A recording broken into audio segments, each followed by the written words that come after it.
Welcome, ladies and gentlemen, to another Diecast Emporium review. Today we're going to take a look at a Core Classics model by Diecast Masters. It's the Caterpillar 950 GC.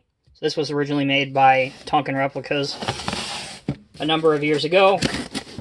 They made a few versions of this. Obviously, they made the standard Cat black and yellow. They made a mining white version, and I believe they also made a version for either the Vansi group or another group overseas. So, once you get it out of the brown shipping box, here's your little catalog that comes with every Diecast Masters model right there. And here's the box that it comes in. Has your item number 1 to 50 scale, and obviously a clear window box. On the back, some specifications on the real machine and a nice picture of it working. Let's go ahead and take this thing out, take a closer look at it.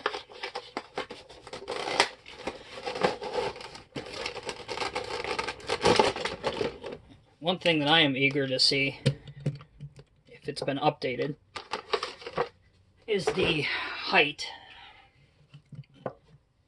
Because the Tonkin Replicas version of this wasn't really high enough to tilt. Okay, so taking a look at the model, the finishing work looks great on it.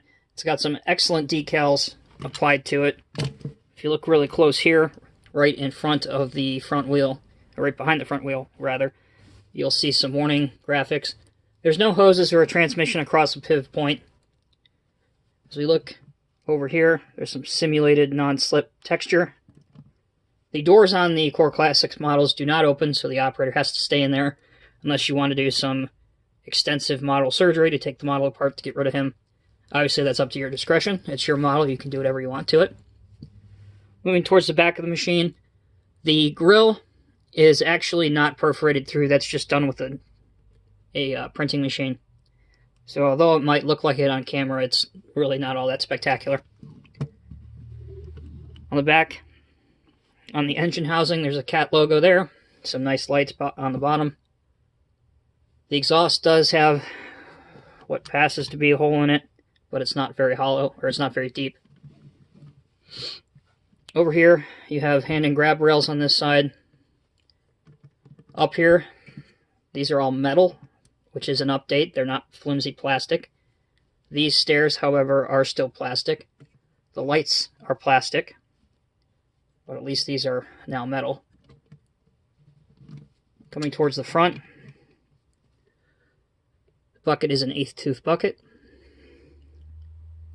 Here are your two lights, your main hydraulic cylinder there going into the Z linkage.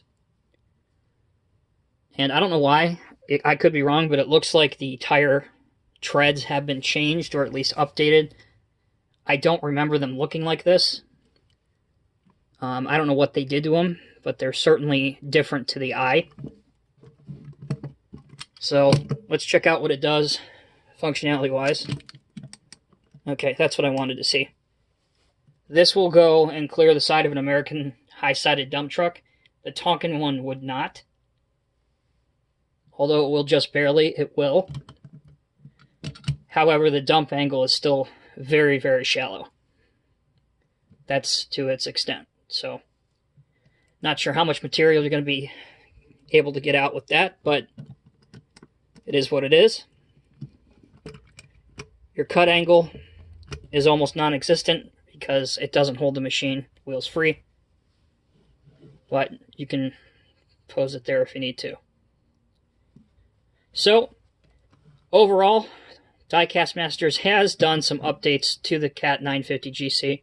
However, this is one of those models that is one of those that I would probably recommend waiting and maybe getting something else, only because of the function and the lack of detail that this model has when compared to similar loaders in this class and price range. A lot of people don't factor that in. When I review a model, it's important to compare it to not only the same make of wheel loaders, but also the same price range.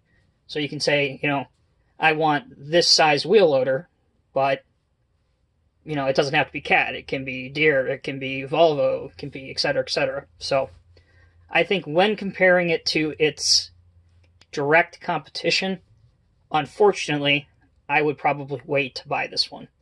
But make your own decision. It still is a nice looking model. As for a lowboy load, it would do great with that.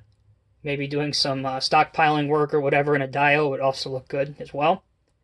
So there it is, guys. Thank you again for watching. If you have any comments or questions, please leave them below. And I will see you in the next video. Take care.